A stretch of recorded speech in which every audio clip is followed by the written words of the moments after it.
Happy Friday Eve. Oh, my God. I know. You've been so busy. Welcome to Great Day at 9 I'm Nicole and Scott Haney here. Nice to see you. The Goshen Garden Club, I announced their spring meeting today.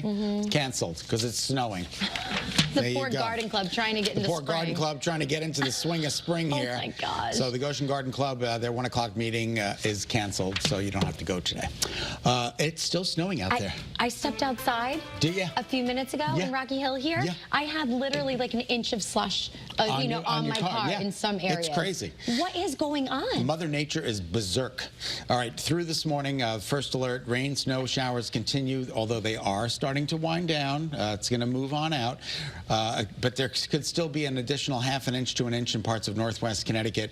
Wet roads, slick in spots. I know Stafford, there was some reports of even some freezing rain that coated up the roads there. You can see I've got the loop on the past hour or so. So we're still filled in here. You can see it. It's coming down. It's going to be another couple of hours, maybe 2 to 3 hours before all is said and done. So again, there could be an additional ½ an inch to an inch of accumulation in parts of the state, particularly on the grassy surfaces. The roads, as the sun comes up, it's going to start to warm up those temperatures. I know it's cloudy, but it at least starts to warm up those temperatures, and we're going to be left with melting conditions. Now, there is a coastal flood warning in effect right now until 10 o'clock. We've got another 58 minutes to go. That's during the time of high tide. So if you live in a normally flood-prone area of the state, I hope you took some precautions because inundation could be 1.5 to 2.5 feet above average. There's also a winter weather advisory on April 4th in parts of northern Litchfield County. We couldn't buy this all winter, and now we've got a winter weather advisory. I think that's why the shock factor is here. It's like, oh, it's finally snowing now. Okay. Exactly. It's April 4th, and it's snowing. All right, let's take you to Futurecast. Watch it winding down by later this afternoon. We're just under mostly cloudy skies. So for the rest of today, we're talking about those snow icons, mostly cloudy by later on this afternoon, and mostly cloudy tonight. Here's the next 3. First alert for today. Rain and snow showers continue. Friday, isolated showers, and then Saturday, mostly cloudy. But the forecast does get gradually better.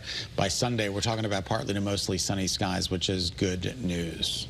All right, now the weather over the past day and a half is causing some travel headaches at Bradley International Airport. Yeah, and we knew it was already going to be crowded because of spring break travel. Sure. But then the system dumping this rain and even snow on our state really fouled up flights across the country with a few thousand delays and cancellations.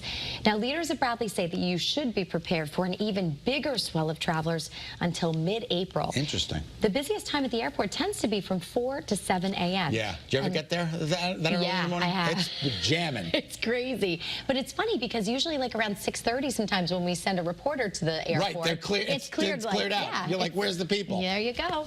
Travel experts just recommend giving yourself at least 90 minutes to get through security. And remember, you can check parking availability with a new feature right on Bradley's website. And, of course, make sure to check your flight status frequently, including before you leave the house. Yeah, and if you don't have TSA, get it. It's a time saver. It really comes in handy. I am never not going to get it. Oh, absolutely. After traveling from earlier in February with George, and I'm seeing everyone just go ahead of us. I'm like, that's nice. That's nice. That's nice. It's like reuniti on ice. Exactly. All right, well, it wasn't exactly the weather that caused a major hiccup on the road to victory for the UConn men's basketball team. It was actually mechanical issues. Yeah, but just after 3 a.m. local time, the Huskies landed in Phoenix for the Final Four. The team had to wait for hours at Bradley to get a charter plane to take them to Arizona. Can you believe this? They flew cross-country overnight and landed at about 3:18 a.m., 6:18 Eastern. UConn is expected to have a media availability later on today. Yeah, after their naps, right? Exactly. Mark Robbins and Aaron Connolly will be with the men's team every step of the way in Phoenix. And Aaron even wore the exact same outfit to fly out as last year when the men won the title. Good for her. Sports director Joe Zone is with the women's team in Cleveland as they get ready for a Final Four matchup of their own. Channel 3 is on the road to victory with UConn every step of the way. We're going to have live shows ahead of the Final Four today and Friday at 7 p.m. right here on Channel 3. All right, awesome. Have you ever flown overnight or taken a red eye? Yes, I took, well, it was the time when I flew back from Greece. It was like the flight left at 7 o'clock at night. So it was overnight there, but by the time I got back here, I don't know. I was so confused. Yeah, I was all messed up. Yeah. It's you do get confused when you're flying at different times, though. Exactly. And it's hard when you're flying overnight, I think, because 100%. Sometimes not everyone can sleep on a plane. No, I can't. I'm 3 movies in. Ooh. So, yeah, I have a hard time too. Oh, yeah. All right, Hartford Public Schools is making massive cuts to staff and teachers. Yeah, the district is eliminating exactly 387 positions. That's a lot of positions. Well, 67 of the job cuts, they say, will happen at the central office, and the rest will be spread out at schools in the district. School leaders told us that some of the positions are vacant, though, but it's not clear exactly how many. Remember, they were trying to hire for the longest time coming out of the pandemic. Right. So at least not all of them, is someone who's losing their job. Exactly. But still, hopefully there's more vacant positions than we know about. Right, but still, it is a big chunk. It is a big chunk. And you just feel for all those who are affected. Well, a teacher at East Granby Middle School is well known for giving her all to her students and coworkers by coming in early and staying late and using her own money to buy supplies for them. Yeah, so Channel 3's Irene O'Connor and the Liberty Bank Surprise Squad wanted to spread some kindness by bringing her some of her favorite things to enjoy. Yeah. Take a look.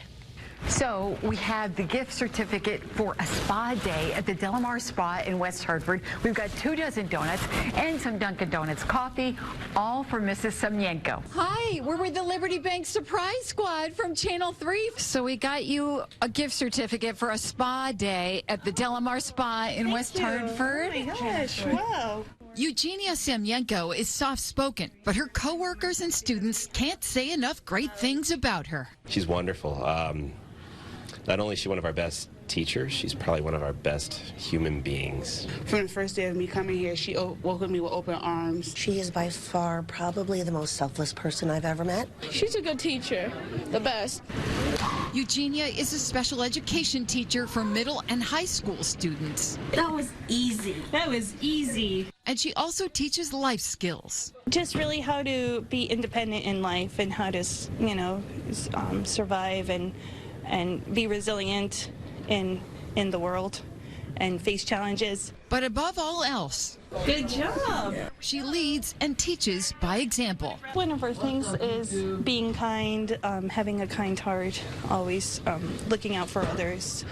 We're actually having a kind heart wall that we're making for posting kind sayings and positive things. Kindness is not just a saying for Eugenia, it's really how she lives her life. That's really my biggest love is my kids. Irene O'Connor, I'm very surprised. Channel 3 Eyewitness News. The Liberty Bank Surprise Squad wants to keep spreading kindness, and of course we need your help. If you know someone who deserves to be recognized, nominate them today on the Channel 3 app. Or you can always head to WFSB.com and click right on the Surprise Squad nomination form. What do we need to change about the way we get mad?